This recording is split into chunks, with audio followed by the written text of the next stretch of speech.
In the American West, laws changed every mile and borders were born from promises and gunfire. Caravans vanished, banks were emptied in minutes, medallions and maps changed destinies. Today, we reopen the board. 15 cases time didn't close. Clues, suspects, and questions that still haunt us. Number 15. Who was Billy the Kid, really?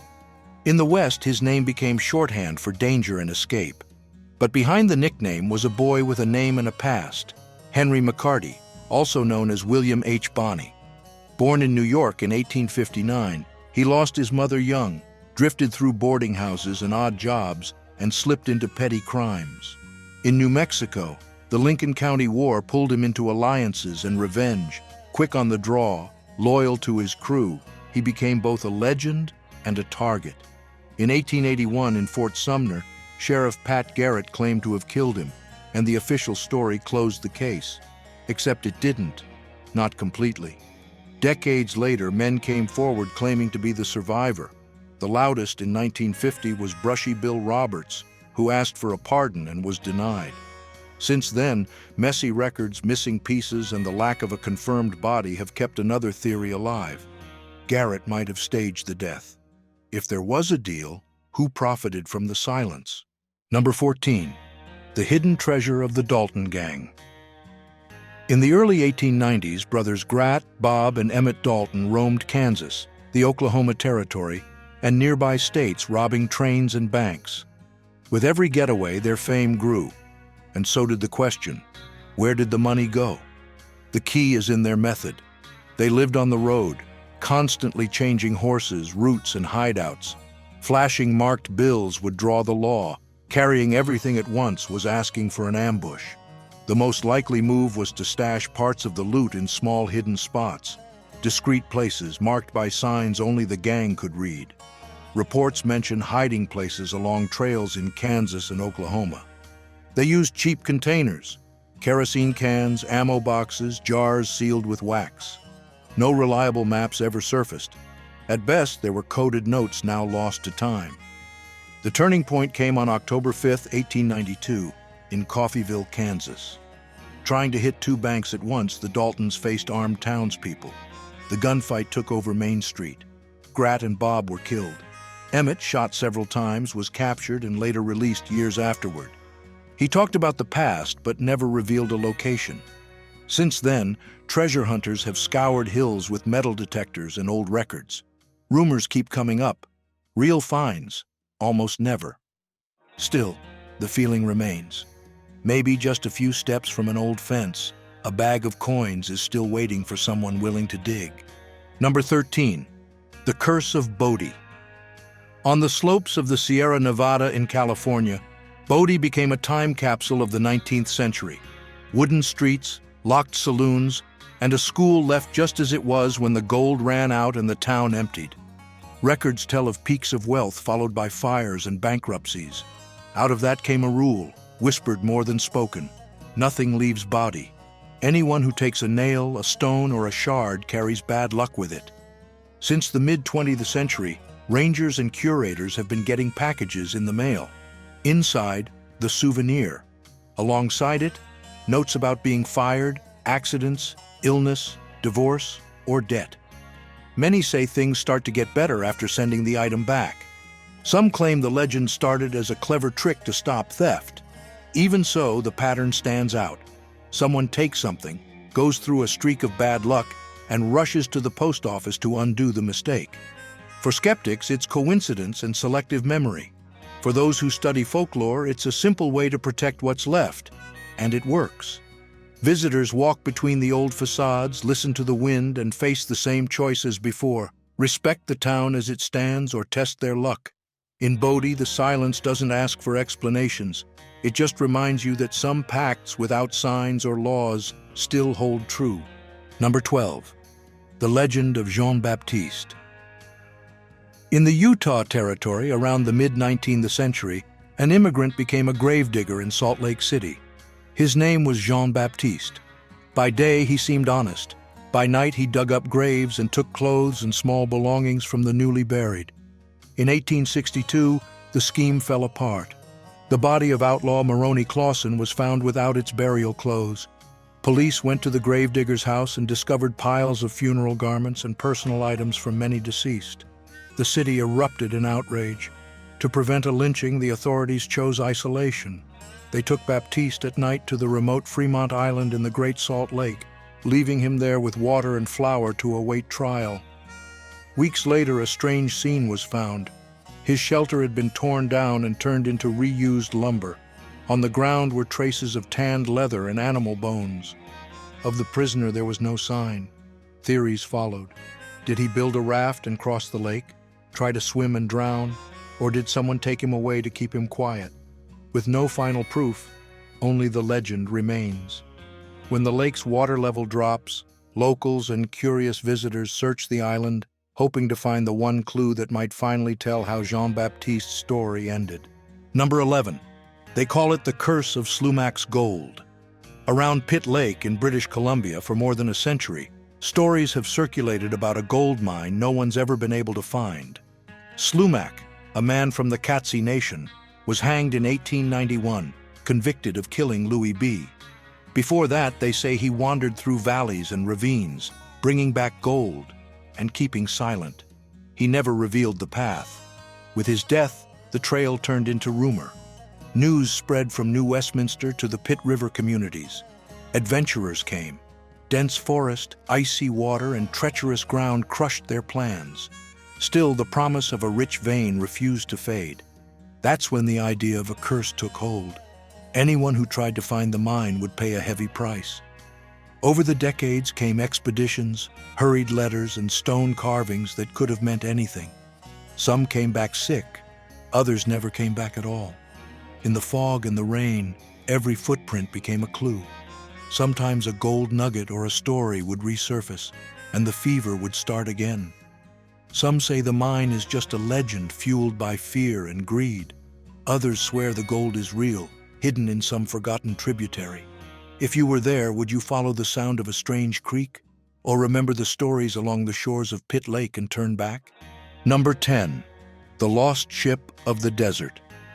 In the Colorado desert of Southern California, stories have been told for generations about a ship buried beneath the dunes. They say it was a Spanish galleon that came up from the Gulf of California, loaded with pearls from La Paz, and got stranded when shallow waterways still crossed the region. Over time, the land dried up, the wind reshaped the sands, and the ship's hull supposedly vanished in plain sight. The legend grew through scattered reports. Travelers and prospectors swear that after sandstorms, darkened planks could be seen poking out of ravines. Some describe a classic galleon. Others say it looked more like a Norse-style boat, which doesn't fit the local history. Some tie the whole thing to the roots of Captain Juan de Iturbe in the 17th century. What's missing is the key part: proof.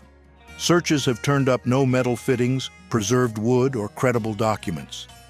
Skeptics point out that heat, wind, and salt destroy wood quickly. Still, when the sun dips low and the dunes shift, many can't help but imagine something glinting beneath the sand. And the search goes on. Number 9. The Lost Gold of Doc Noss. On the slopes of Victorio Peak in southern New Mexico, there's a story that never seems to fade. In the 1930s, Milton Ernest Doc Noss, a chiropractor and treasure hunter, claimed to have found a narrow passage leading to a hidden chamber inside the mountain. There, he said, were gold bars and ancient artifacts. Convinced they came from old Spanish expeditions, he tried widening the entrance with explosives, but the tunnel collapsed, sealing it shut. From then on, his life became a crusade. He went door to door, selling shares and promising payouts in gold bars. The stories multiplied: colonial treasure, war loot, a secret stash. In 1949, a fight over control and money ended with Noss being shot dead by Charlie Ryan, who was later acquitted. The exact location of the entrance was lost among conflicting accounts and bad maps. Today, anyone who stands at the base of Victorio Peak hears the same thing. Beneath the rock lies a fortune powerful enough to turn friends into rivals and dreams into tragedy. And if someone ever finds the way in, the story will begin all over again. Number 8. The Mystery of Poncho Villa. In the middle of the Mexican Revolution, Francisco Poncho Villa became a central and hard-to-define figure. He was the commander who led cavalry columns, the former outlaw who knew every back road in the north, and for many peasants, an ally against landowners and generals. On July 20th, 1923, in Parral, Chihuahua, he was ambushed and killed. He was buried in Hidalgo del Parral. It seemed like the end. It wasn't. In 1926, the tomb was opened, and his skull was gone. The news spread fast, and the hunt for clues began. Who took it, and why? 3 main theories emerged. One spoke of an art dealer who supposedly exported it to a private collector. Another pointed toward U.S. intelligence services, interested in the symbolism. The most persistent version led to Yale in New Haven, the Skull and Bones Society. There are stories of skulls kept there. Geronimo's name even appears in some. Was someone paid to remove Villa's head and deliver it to the club? Investigations combed through records, ports, and border logs. Nothing conclusive ever surfaced. The body received honors, but the head's fate remains unknown. That's where the mystery holds. Faced with missing papers, late testimonies, and powerful egos, which version still stands when the light hits? Number 7. Albert Jennings Fountain. Albert Jennings Fountain was a lawyer, politician, and veteran. On February 1, 1896, he left Lincoln, New Mexico, with his son Henry to wrap up a case against cattle rustlers. They traveled by wagon and passed through White Sands in the Tularosa Basin. There, a traveler saw them for the last time. When they didn't reach their destination, the search began. The wagon was found empty, the horses wandering, a pool of blood nearby, a spent rifle shell, and hoof prints trailing off into the dry land. There were no bodies, no tracks showing what happened next. The message was clear. Someone had stopped that journey by force. Suspicion fell on the men accused of cattle theft. Sheriff Pat Garrett, the same man who had hunted Billy the Kid, was called in. Even so, there was no trace of Albert or Henry. Without solid evidence, rumors and promises took the place of answers, and the investigation went cold.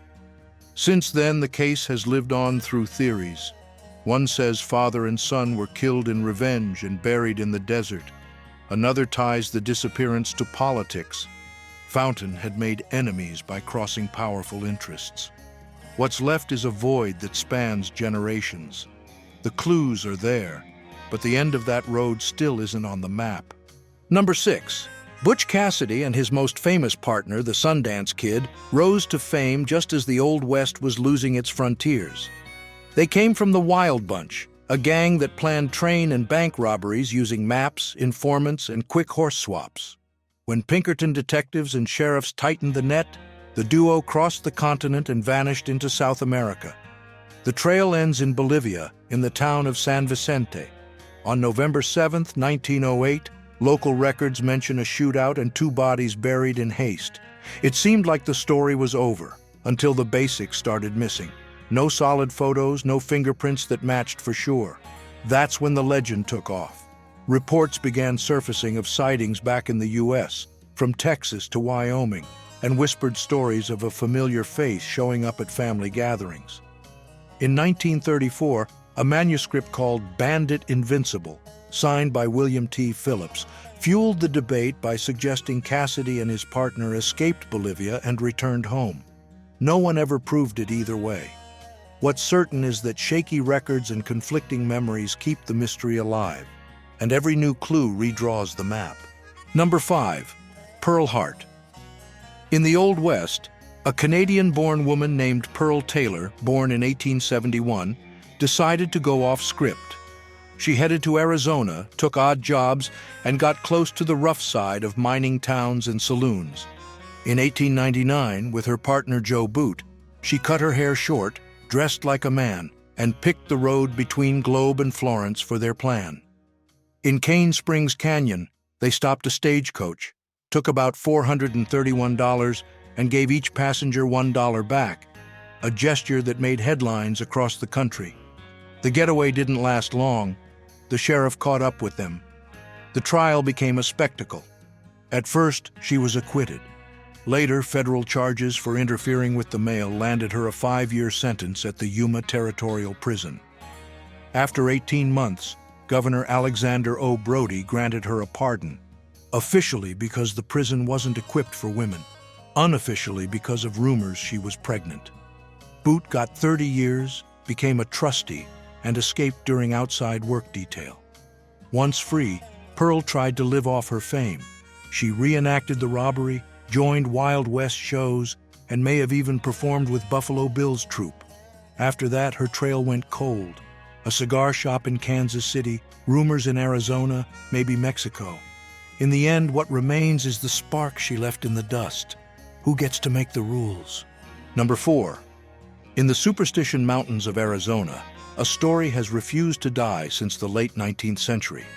It tells of Jacob Waltz, a German nicknamed the Dutchman, who supposedly kept the secret path to a rare gold deposit. He would show up with gold of incredible purity but never revealed the route. The stories differ. Some say he got directions from Apache guides. Others mention a partner named Jacob Weiser, whose disappearance sparked conflicting accounts. When Waltz died in 1891, what remained were confusing notes, a crooked map, stone markings with recognizable shapes, and a hint that the entrance could only be seen in the light of late afternoon. Those clues drew waves of prospectors, guides, and treasure hunters who scoured canyons and ridges, hoping to find a vein you could cut with a knife. Over time, tales of accidents and disappearances became part of the legend. Today, the mine acts like a mirror. It promises fortune to those who dare and takes its toll on those who misstep, keeping alive the question that fuels every new search. Number 3. The Thunderbird of Tombstone. Among many indigenous peoples of North America, there are stories of a bird connected to thunder and storms. To settlers and readers of the 19th century, it sounded like campfire talk. That changed in April 1890, when the Tombstone Epitaph newspaper in Arizona published a report that caught the country's attention. Ranchers had supposedly brought down a massive winged creature in the desert outside town. The article described a long body, a broad chest, and wings so wide that when spread on the ground, they seemed to swallow the horizon. It was said to be larger than any known bird and heavy as a pack animal. The story spread quickly, passed from hand to hand, fueling conversations in bars, train stations, and post offices. Some saw it as proof of old native legends. Others called it a hoax or a mix-up with large western birds.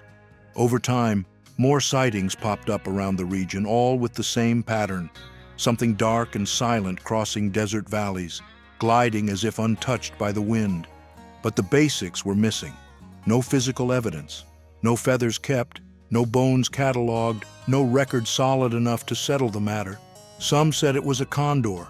Others claimed it was a survivor from ancient lines, blown out of proportion by imagination. With no verdict, the case remains as any good mystery does, waiting for the next chapter. Number 2. The Roswell Incident. Decades before 1947, a strange case was already making the rounds in New Mexico.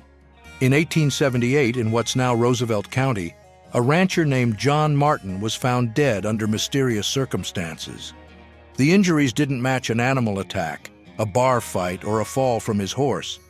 Neighbors tried to piece it together, but every clue pointed in a different direction. Some claimed they'd seen something streaking across the sky the night before.